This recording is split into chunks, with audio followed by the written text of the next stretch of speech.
पहा आता तण कसं चिमलेलं आहे। या ठिकाणी जे बारीक तण होतं ते गेलेलं आहे, पूर्णपणेच गेलेलं आहे। आणि जे काही मोठं तण जे 4 पानी 5 पानी जे तण झालं होतं ते पण आता पहा चिमायची प्रोसिजर स्टार्ट झालेली आहे।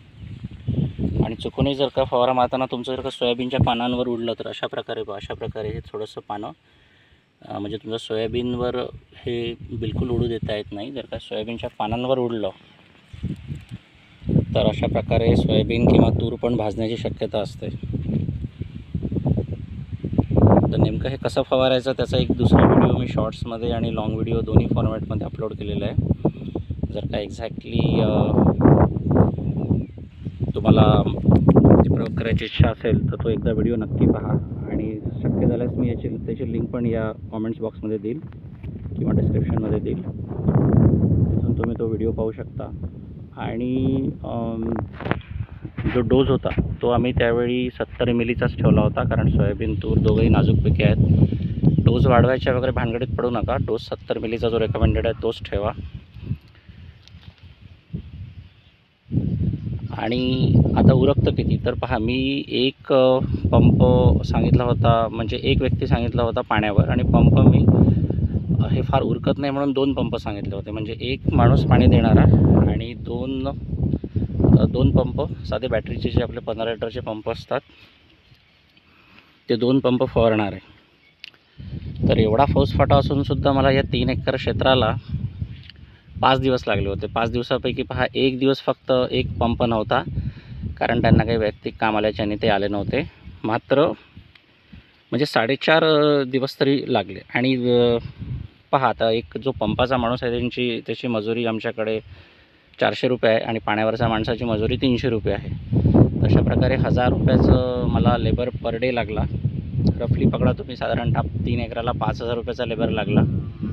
आणि रोज मला 1.5 लिटर औषध लागत होतं, 1.5 लिटर ग्लायसेल लागत होतं। तर 5 दिवसाला तसं 7.5 लिटर तर पूर्ण नाही, पण साधारणतः 6.25 लिटरच्या जवळपास मला औषध या शेताला लागलं आहे। पण अत्यंत समाधानकारक रिझल्ट आहे। आता आपण जसं या ठिकाणी इकडे समोर जाऊया तसं काय होईल, इकडे जरा एक दिवस वाढत गेलेलं आहे। म्हणजे आता हे जे पहिलं जे तण जे तुम्हाला दाखवलं मी, पहिलं जे क्षेत्र दाखवलं त्याच्यामध्ये फवारा मारून आता 6 दिवस झालेले आहेत, त्याच्यामुळे तिथे बऱ्यापैकी रिझल्ट दिसतो आहे। आपण समोर जाऊ तर आपल्याला थोडा तणनाशकाचा जो इफेक्ट आहे तो कमी झालेला दिसेल।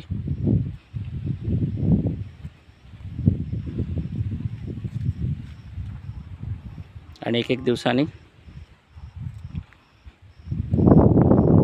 त्याचा जो इफेक्ट आहे किंवा रिझल्ट आहे तो असा वाढत जाईल आपल्याला, आणि तण जास्तीत जास्त आपलं चिमत जाईल।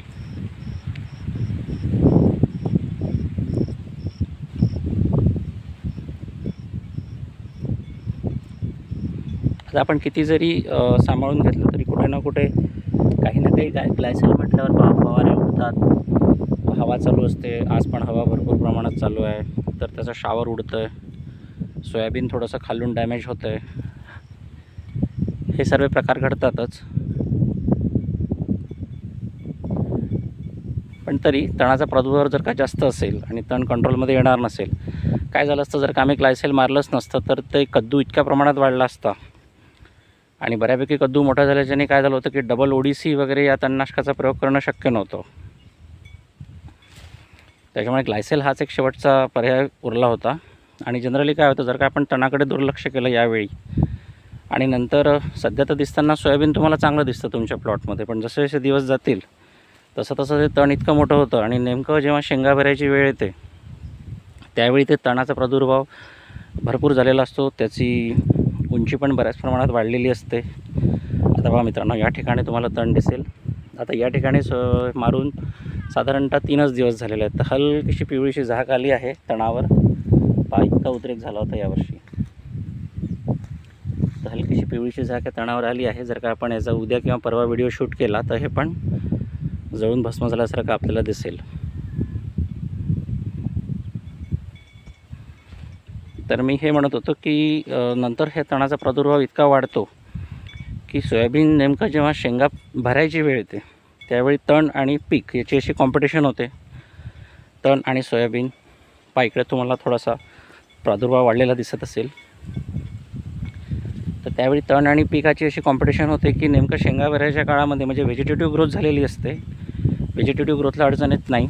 नंतर जेव्हा फ्रुटिंगची वेळ येते, फ्लॉवरिंग आणि फ्रुटिंगची, आणि ते शेंगा भरायची वेळ येते, त्यावेळी मात्र हे तण आपलं डोकं वर काढतं आणि ज्या ठिकाणी आपल्याला एकरी 7 ते 8 क्विंटल सोयाबीन होणार असतं, ते मोठ्या मुश्किलने हे तण 2 क्विंटलसुद्धा एकरी होऊ देत नाही, असा आमचा जुना अनुभव आहे.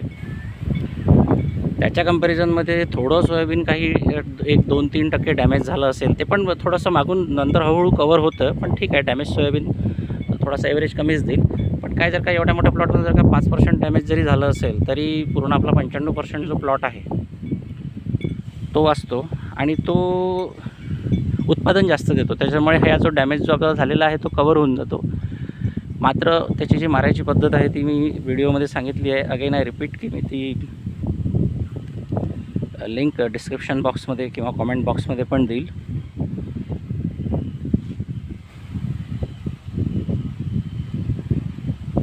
अशा पद्धतीने आता तणाची दशी पण दिसत नाही आहे शेतामध्ये.